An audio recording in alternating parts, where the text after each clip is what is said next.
여호와께서 하나님의 사람에게 명령하여 유다를 떠나 베델로 가게 하셨습니다.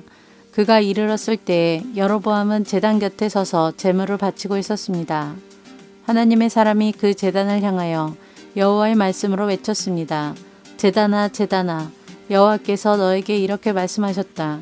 다윗의 집안에 요시야라는 아들이 태어날 것이다. 그는 내 위에서 제사를 드리고 있는 산당의 제사장들을 내 위에 제물로 바칠 것이며 인간의 뼈를 내 위에서 태울 것이다. 하나님의 사람은 이 일이 일어날 것이라는 증거로 이 제단은 갈라질 것이고 그 위의 재는 땅에 쏟아질 것이다 라고 말했습니다. 여로보암 왕은 하나님의 사람이 베델의 제단에 대해 말한 것을 듣고 제단 위에서 손을 뻗어 그 사람을 가리키며 저놈을 잡아라 하고 소리쳤습니다. 그러나 왕이 내민 팔은 마비되어 움직일 수가 없었습니다. 곧이어 제단이 갈라지고 그 모든 재가 땅에 쏟아졌습니다. 하나님의 사람이 말한 증거대로 일이 이루어졌습니다. 왕이 하나님의 사람에게 말했습니다. 나를 위해 그대의 하나님 여호와께 기도해 주시오. 제발 내 팔을 고쳐달라고 기도해 주시오. 하나님의 사람이 여호와께 은혜를 베풀어 달라고 기도드리자 왕의 팔은 나아서 그 전처럼 되었습니다. 왕이 하나님의 사람에게 말했습니다. 나와 함께 집으로 가서 음식을 듭시다. 그대에게 선물을 드리고 싶소. 하나님의 사람이 왕에게 대답했습니다. 왕과 함께 갈 수 없습니다. 왕이 나라의 절반을 준다 해도 갈 수 없습니다. 이곳에서는 아무것도 먹거나 마실 수 없습니다. 여호와께서 나에게 아무것도 먹거나 마시지 말라고 명령하셨습니다. 그리고 내가 온 길로 되돌아가지도 말라고 명령하셨습니다. 그래서 그 사람은 다른 길로 갔습니다. 베델에 올라왔던 길로 되돌아가지 않았습니다. 그때 베델에 늙은 예언자가 한 사람 살고 있었습니다. 그의 아들들이 와서 그날 하나님의 사람이 한 일에 대해 이야기해 주었고 하나님의 사람이 여로보암에게 한 말도 들려주었습니다. 그러자 그 아버지는 그 사람이 어느 길로 돌아갔느냐 하고 물었습니다. 그의 아들들은 유다에서 온 하나님의 사람이 돌아간 길을 아버지에게 일러주었습니다. 그 예언자는 아들들에게 자기 나귀에 안장을 얹어달라고 말했습니다. 아들들이 안장을 얹어주자 그 예언자는 나귀를 탔습니다. 그는 하나님의 사람을 뒤쫓아가서 그가 상수리나무 아래에 앉아있는 것을 발견하고 다가가서 울었습니다. 그대가 유다에서 온 하나님의 사람이요?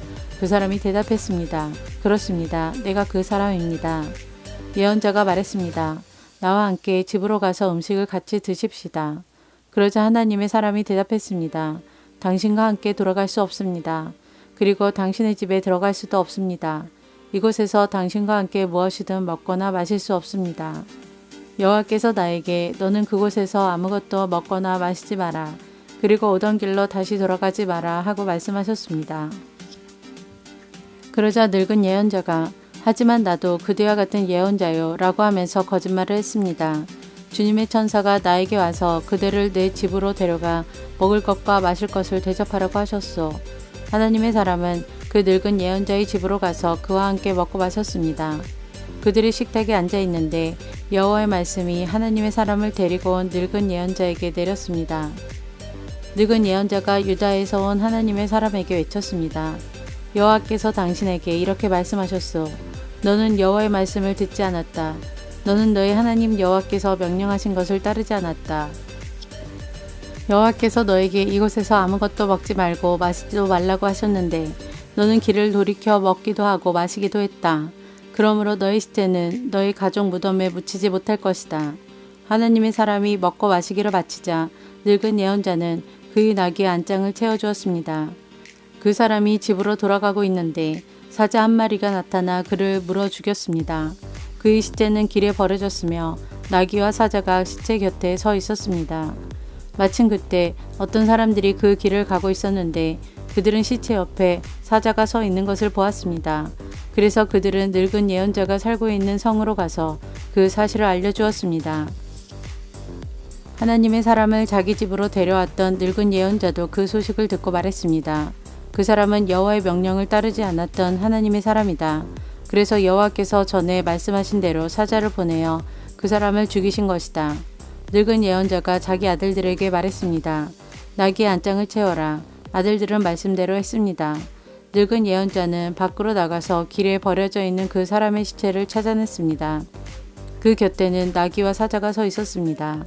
사자는 그 시체를 먹지 않았을 뿐더러 나귀도 해치지 않았습니다. 늙은 예언자가 그 시체를 자기 나귀에 싣고 성으로 돌아왔습니다. 그리고 그의 죽음을 슬퍼해주고 그를 묻어주었습니다.